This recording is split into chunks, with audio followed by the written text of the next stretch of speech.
So for today's video, I'm doing Thriller December Reads by Page Flip Journey.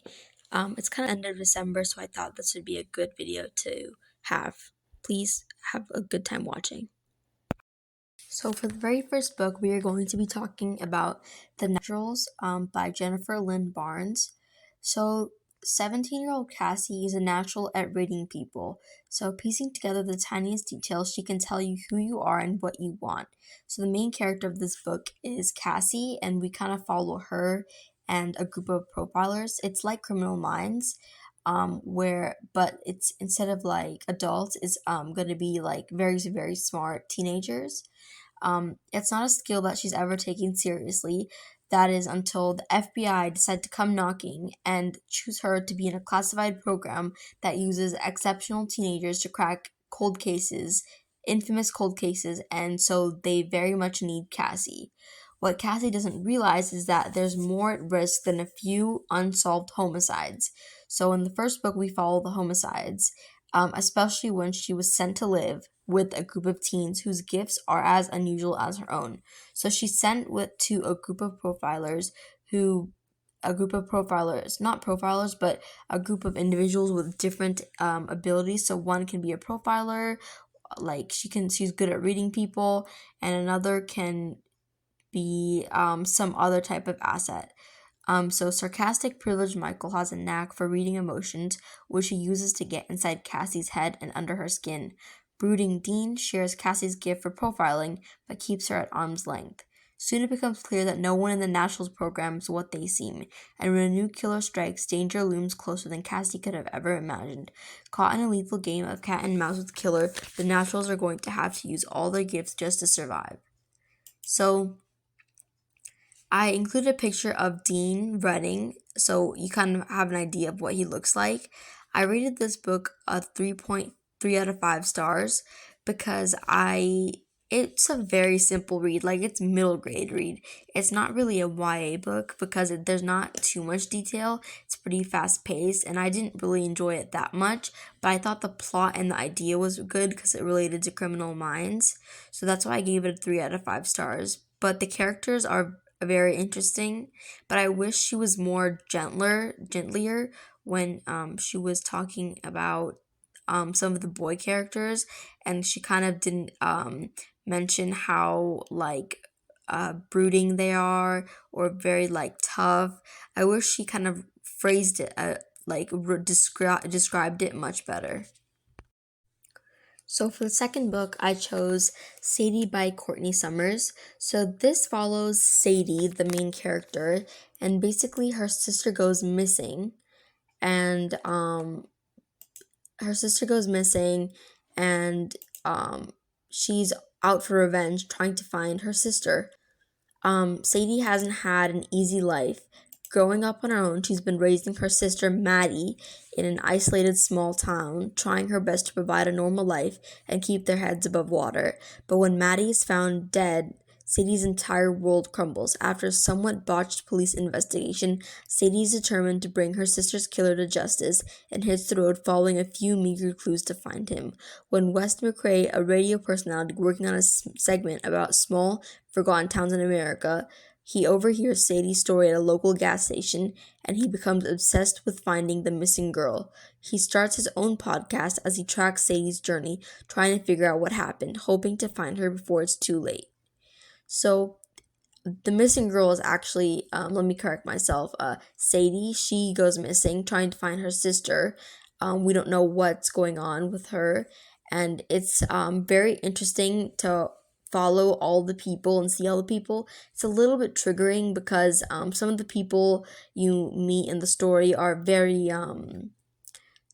like disgusting, from like low lives, and they really aren't nice people to meet in real life. But the actual plot was very good and it was very interesting, and I do definitely say it was a thriller. So I gave this a 5 out of 5 stars because I thought the plot was really good, and it was a pretty scary to read. I did feel a little bit shook after reading it and a little bit edgy, but I thought it was pretty good.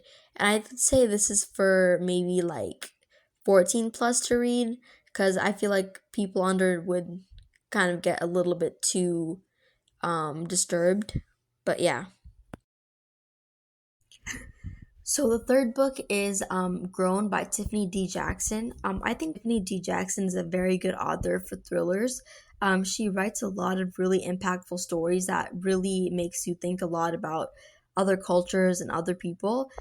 So this story, Grown, um, follows a girl whose dream is to sing because she's a very good singer. And so when a legendary R&B artist, Corey Fields, spots Enchanted Jones at an audition, the main character is Enchanted Jones, and her dreams of being a famous singer take flight. He basically takes her under the wing and helps her produce songs and become famous. But then one day, Enchanted wakes up with blood on her hands and zero memory of the previous night. So who killed Corey Fields? Before there was a dead body, Enchanted's dreams had turned into a nightmare because behind Corey's charm and star power was a controlling dark side. Now he's dead. The police are at the door, and all signs point to Enchanted. So Corey is not who he seems. He seems famous and he's very well known, but he's actually very abusive in the story. So I guess that's kind of like a trigger warning if you don't like overpowering male people. But if you really, but I loved Enchanted's character and how she kind of fought for herself, and the plot was actually the idea of the story, how she's a singer. I thought that was really cool.